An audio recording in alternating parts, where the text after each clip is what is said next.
Hello, welcome all once again to the Bayou City Soccer Network. We're once again with the Orange and Blueprints podcast. We here another week, another edition. Hopefully to talk about positive news about the Dash, but it looks like just like the rain that we saw this past weekend and this week, just dark and gloomy. But I'm not here alone. I'm just here at Manny Olivares, but I'm also here with my co-host Diego. How you doing, man?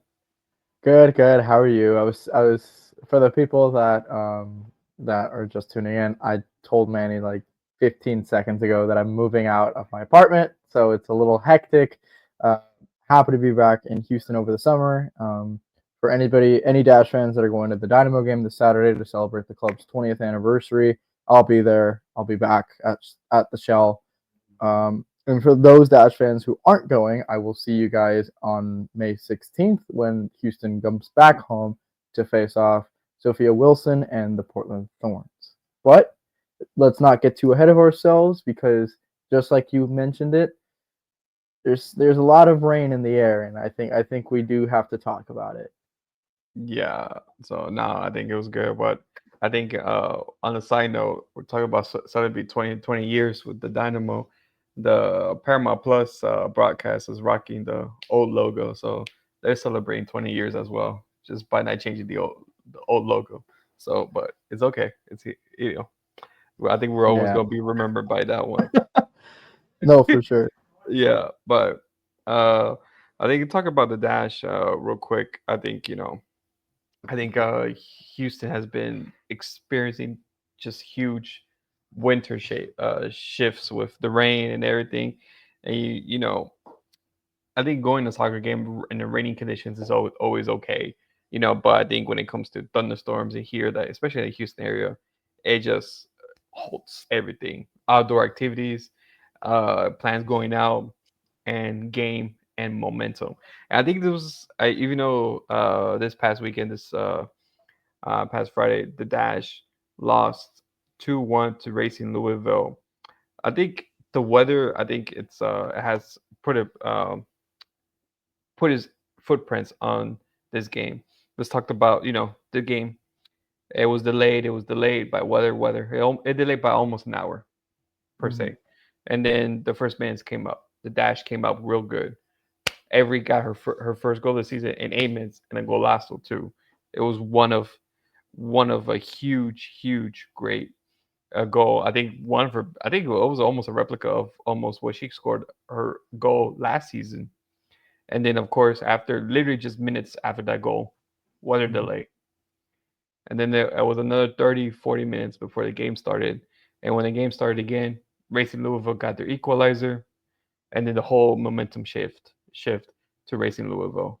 And then of course in the second half, uh, Sears got her second goal, or her goal to end the game, and basically the game was done.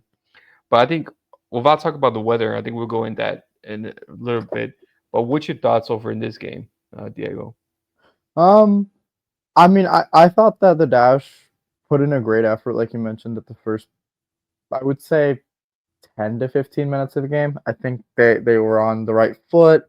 I think even if God was crying and sending his tears down to earth, Avery Patterson decided to use that and paint herself a work of art. I think that goal was unbelievable. I think Sports Center labeled it as a top five play of the week. It's got to be the goal of the week, and I think that just kind of shows what the type of player that we've been talking about when it comes to Avery Patterson, a fullback that can push up forward, that can deliver these kinds of offensive moments, and I think the Dash really benefits having her on the field and having her play like herself. So I think that was a bright spot to think about it. However, you're at home.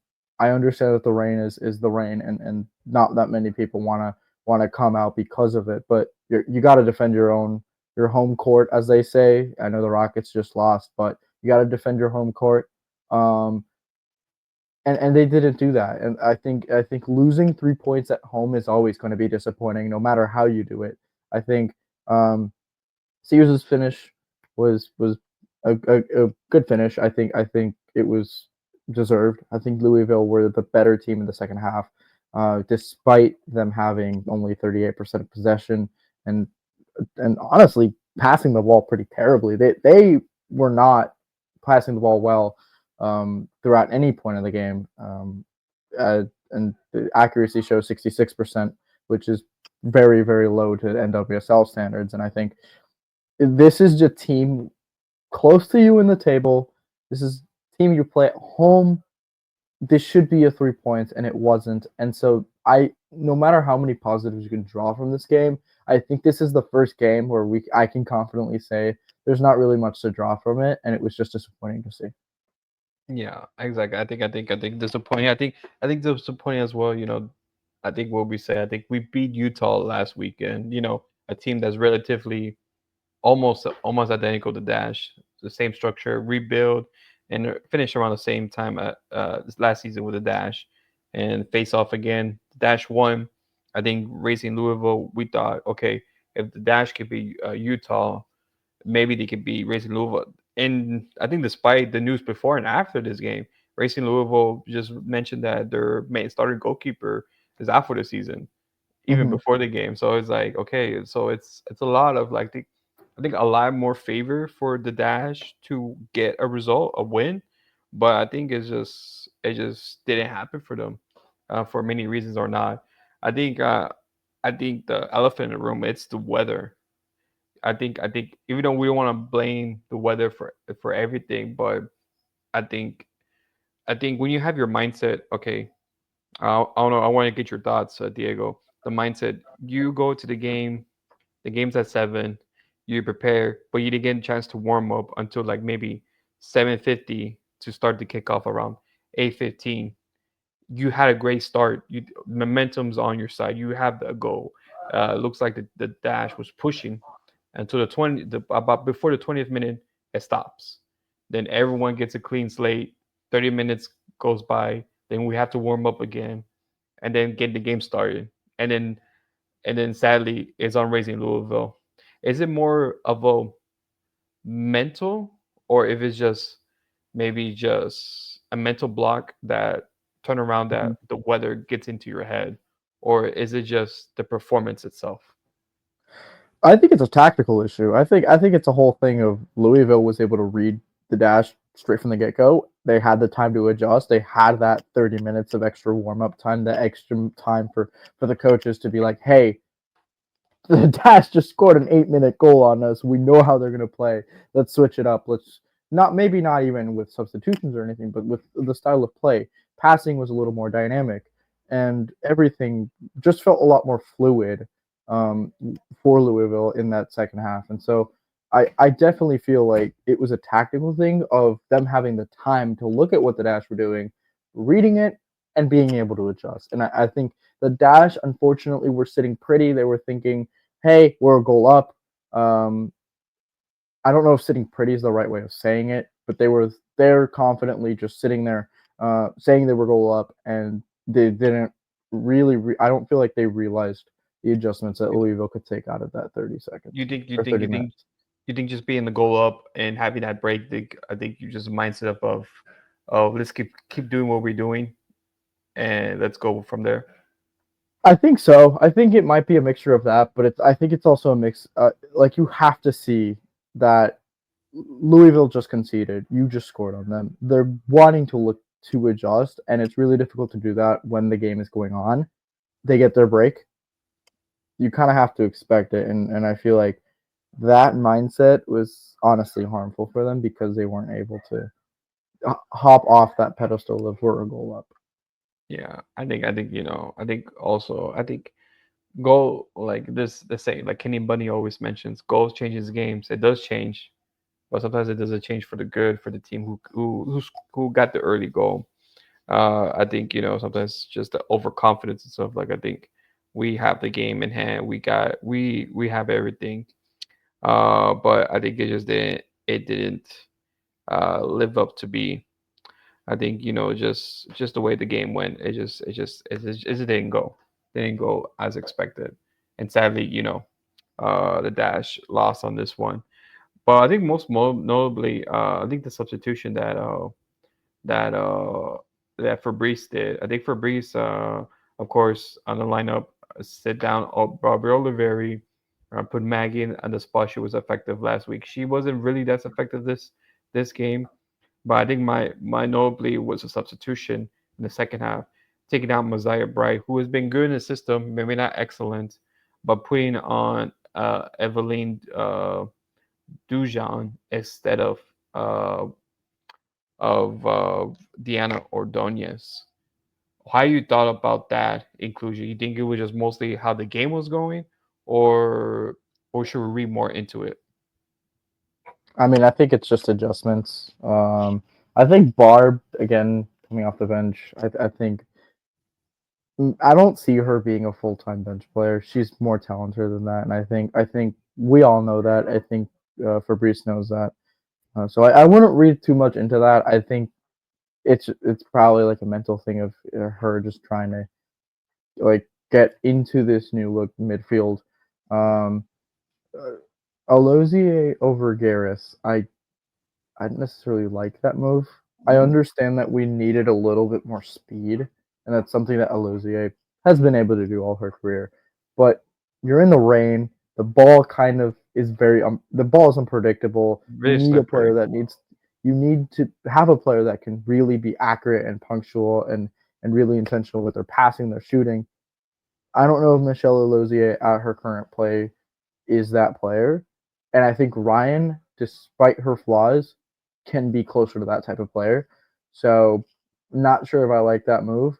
Um, so it's a mixed bag. It's really a mixed bag. I feel like there's not really much you can do Mm, in a situation where you get conceded in the 70th minute. And I mean, Nat Jacobs is just now getting reintroduced, and you could see her getting minutes. And so I feel like we shouldn't necessarily look too much into it, but it's still things that we need to see within the context of the game. Like, okay, was this the right decision? Not necessarily that, but did it pay off? yeah. I think the reason I asked that, I think I go agree with you with Michelle Lozzi. I think the pace. I think what he's trying to see to get more pace, but I think I would have like maybe Evelina Dujan replace Garris, someone who has pace but also is great with the ball.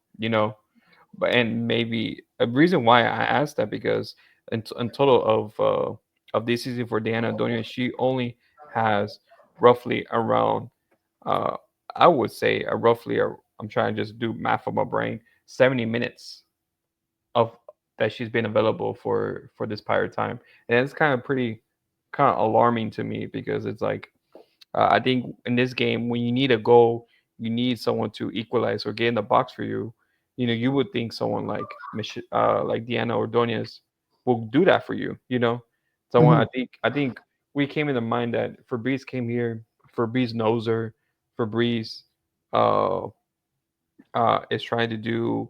I think trying to see what I think she knows her. She sees her potential, especially in a rookie season where he was at, seeing the goals she scored, and we're thinking, okay, this coach is gonna bring the best out, bring that rookie season back. But so far, it hasn't. And I think that was just the only thing that kept in my mind. Okay, she didn't bring her out, so it's like it just becomes more and more question in my mind. Should we move to look for a different striker other than Indiana Ordonez? But I think overall, I think it's very hard. It's very hard to see how this season is going. But 7 games in, it kind of figures everything in perspective. I think just that. But but sadly, with this loss, the Dash drops to 12th place in the league. Should with 7 games in, should we start to I think reel in our expectations? I think from the high ceiling, the opening games came up, or like, okay, this is where the Dash truly is in the league. No, I mean, we're 4 points from a playoff spot. We're 4 points from a playoff spot, and we have how many games to go? I think we can start winning like this. It's Mhm. that kind of league, and the opponents that we're going up against, besides Portland and Seattle, are looking pretty solid. I mean, Bay FC is right. in the thick of it when it comes to Yeah. mid-table. I think there is no reason why we can't like get a like 2 or 3 wins and push ourselves back, and then we'll be having the conversation of are we playoff bound? But I don't. I also see us like dropping 2 or 3 games and having the question of if it's time to press the panic button. Both things can happen. I'm not saying one is happening or the other is happening, but I definitely feel like we should not be hitting any panic button or any expectation button because again, we are 3 points away from last place, but we're 4 points away from the playoffs. Yeah. I I don't know which one's likelier, and I think it depends on how the Dash really fare against two pretty top teams. I mean, I know Portland isn't the toughest as they have been in the past, and But they're getting Seattle, momentum. yeah, and Seattle's always tough to play away. Seattle's always tough to play away. So I mean, you have a Portland Thorns team that's heating up, like you're saying, and the probably the hardest away day in the NWSL. You got to step up. But if you pick up maybe 4 points out of 2 games, that puts you back in the playoff conversation if other teams don't fare well. And so I think it's certainly possible for us to still reach that high ceiling. We just need to start like acting like that high ceiling team. Yeah. I think, I think the good thing and the bad thing with with closed systems like, NWSL, MLS is like, okay, you may start off bad, but you Hmm. still have a chance, you know. Hmm. I think this is just how wide open, just the closed league is because games do count, but games don't really count until the end of the season, until it's crunch time, until Hmm. you hit the playoffs, And so like Hmm. it's kind of weird. It's kind of weird to explain. I'm trying to explain it many times, but I never get the right way to explain. It's like they do count, but they don't count. They count more towards the end when you try to grind to get to the last playoff spot. But I think it's still a lot of hope. It's still a lot of things to just to think about. But I think it's just I think when you see the losses and you're not seeing the results like the wins or the 3 points or a draw, I think you start to hit the panic button a little bit. But I think it's just little by little, see how the team goes, see how everything goes. But I think it's just little by little. I think, but one thing we didn't expect, other than the result and everything, was the roster update. Yeah, on Cinco de Mayo, on Diego's favorite holiday, Cinco de Mayo. All right, bro. On Diego's, well, I bet he was getting tacos while he get the update. All right, bro. All right, so I was having the chiladas. enchiladas during this time, but yeah, the Houston Dash announced that the team and goalkeeper Heather Hines mutually agreed to terminate their contract. Heather only played 3 games across last year's with everything, and as a result of that, the team signed Liz Bardsley on a short-term contract for the rest of the season.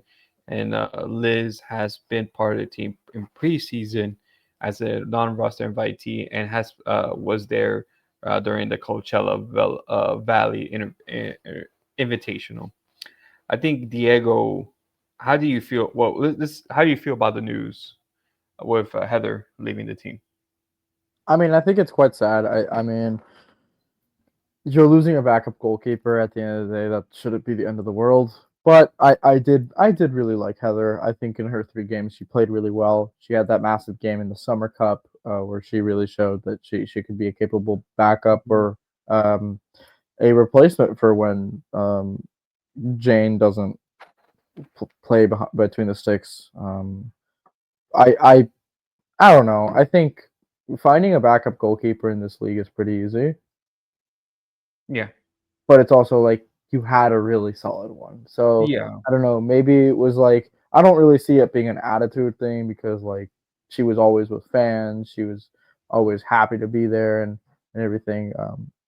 So maybe there's something that the Dash weren't telling us, like an injury history or something like that. But I'm not sure. I'm not sure. Yeah, I highly doubt it because she seems pretty fit. I think the Yeah. only thing was a preseason. She had a preseason knock, but that was pretty much that. But other than that, I don't think it was much that. I think the having Jane Campbell for a long season contract, that she has right now, and of course, I think Jane is the number one goalkeeper, not just only for the Dash, but also at the moment for United States. It's pretty hard for any rookie or any goalkeeper to replace her. I think the turnaround of backup goalkeepers is going to be very high at any team if you have a caliber of goalkeeper like Jane Dash. You think it will be beneficial? I know there's rumors and everything for next season. I know it's not official yet, but having the NWSL2, or the NWSL2 or the equivalent of the MLS Next Pro for the women's side, I think to have players like these and your second team, so that you technically you don't lose them, but at least they have game time under their belts. Hmm. Yeah, I think it's great. I think that I had a conversation with a good friend of mine that just finished up her career in Division One athletics, women's soccer, and we were talking about this whole pathway, and I think it's addressing a problem that the NWSL and women's soccer in the United States has really struggled with. There is no clear pathway um, between college or whatever second level of Mm. soccer that you have for women's football and professional and NWSL. The USL with their Super League did some great steps with all of their teams. We have one local, Brooklyn FC, Dallas Trinity, which is right across the road. I wouldn't suggest you go support them, but that might be Diana Ordonez's team in the next year. I don't know. At this point, it but looks like. but um, I think it's great.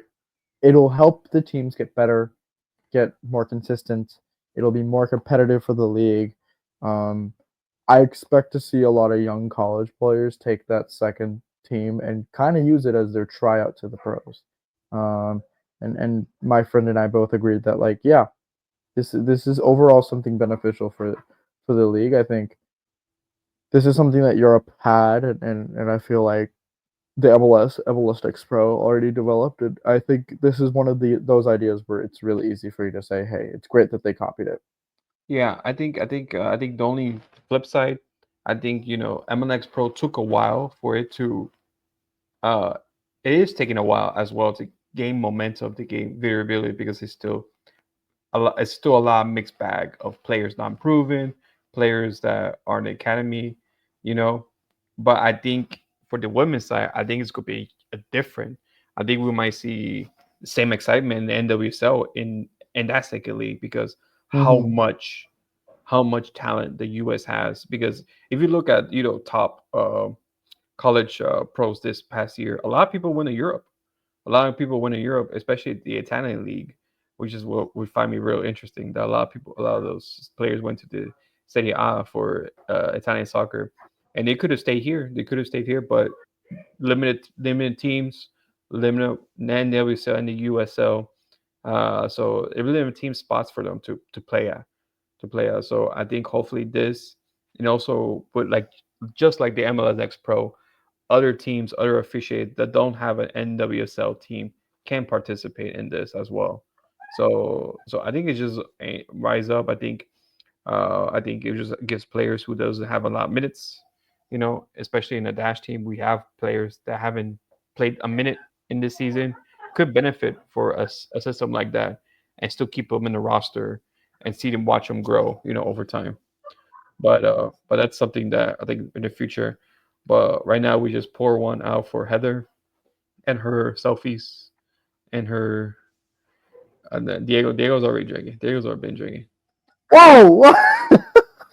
It's It's water. It's water. water. It's agua. It's Man, agua. It's bro, agua. Oh shit! man, and then we see Diego disconnect just because of that. I tell you, bro. I tell you, bro. I tell you, but this boy wild. This boy wild. Manny, I'm so excited to see you on Saturday. This boy, wow, man. Now he's getting his covers and everything just to dry up the water. That All boy, right, wow. all right. Let's All right, get back to the dash. okay, all Oh, right. But before we get go, we promised you a Rebecca interview, but it looks like that will be a separate interview video. So watch out for that in our social media and Bayou City Soccer Network at either X, Instagram, or YouTube. Well, we'll be on YouTube fully, but we're just having a little problems with the subtitles. But hopefully we can get you back to you soon on that. So hope you enjoy it and let us know what you think about it. And then I'm going to our next item on our agenda before Diego's computer dies on us. it's not gonna die. It die. But now we on Sunday, like you mentioned, Dash will travel to Seattle Rain FC. Seattle Rain, notably, these past matches has been a rocky start. Only the first four matches, only 1-1 and tied, but had a certain change in momentum, beating the Thorns, gaining a tie against Bay FC, and gaining the win against Kansas City, giving Kansas City I think their first loss, their second loss in a row, second loss in a row. So the Seattle team has a good change of momentum. Players are going up. Okay, like Biandolo, she's coming up. Jordan Haitima is coming up, and of course you still have players in the back that will frighten. How do you feel the Dash will set up against the Seattle Rain on Sunday? That's a good question. I feel like Rain have always been a technical playing team. They like stringing together different passes and really playing through from the back and slowly building it up. I expect the Dash to pull out a lot of speed. Maybe get Diana there as a like a poaching striker to really benefit on the counter attack. I think that's really the way that I feel like we'll see. Maybe we'll see. I know we'll see maybe Michelle get a start because of that speed. I think um, I think all of those things really contribute to kind of like the way that the Dash might try to read into Seattle Rain, but Seattle's also a good enough team to really play however they need to in order to get a win. Yeah, I think Seattle. I think Seattle is always a hard team, especially playing in Seattle. I think either you watch the Seattle Sounders or the Seattle Rain. It's always a hard team. Lumen Field for some reason is hard soccer wise. I think football. I think anyone can go at Lumen Field and beat the Seattle Seahawks, but I think when it comes to soccer, for some reason, like, it's hard for play teams to get a result or get a win at them. So it's really gonna be really interesting how the team plays. I think the team's very versatile. The team can knows how to compact, knows how to like you said, to be technical on the ball, off the ball. And I think just having veteran players like Jordan Atima, she's very young, 24, but yes, I feel like she's like a veteran. She's been in the game for Mm-hmm. too long. She knows the ins and outs. And then over Lynn Biendolo or Lynn Williams before, she's the NWSL all-time scorer in the league, and yet she's still playing. Very highly underrated, but very lethal if she's in the box. I think the Dash will have their hands full with players like those, but I think if the Dash can play their cards right, I could see at least a draw in this game, or more of a win. Hard to see a win, but I think see a more draw. Get that first goal. I mean, like just like at Racing Louisville, and try to keep them off in their penalty box in their final third.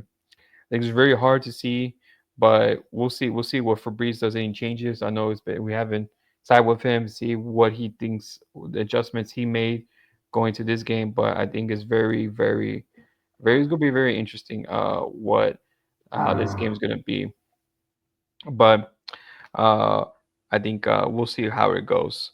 Your predictions for this game, Diego? As a long I think pause. it's gonna be a one. I think it's gonna be a 1-1 draw. I see us picking up more points in Portland.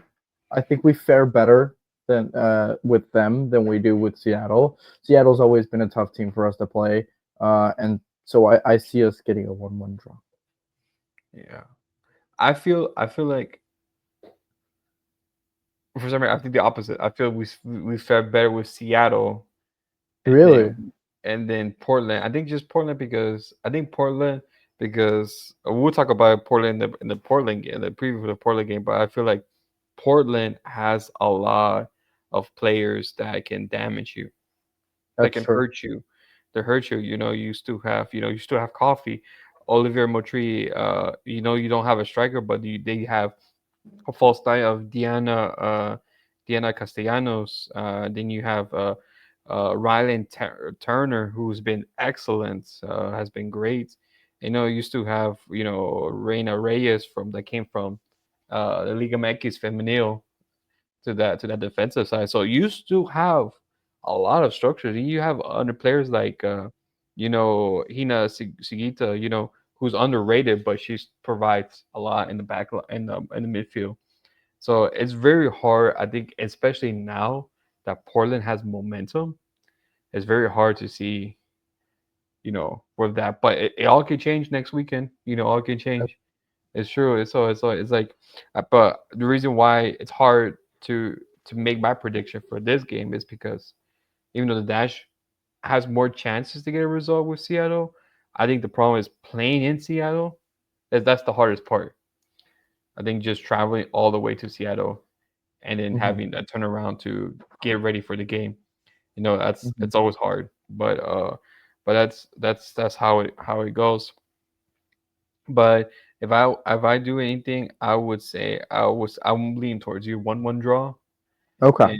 and and then we'll go from there because that's hard for me to see anything where this game could go. Hopefully, it's a game that Natalie Jacobs uh, gets back Yeah. in the starting back. She did came up in the second half. I think because trying to not, I think force her injury back too soon. But she's needed in the back line. Westfall did a great job this past with Racing Louisville and all her during her absence. But I think this team needs Jacobs back to get Oh, back 100%. to get 110%. I think Jacobs has finally established herself as the anchor of this team.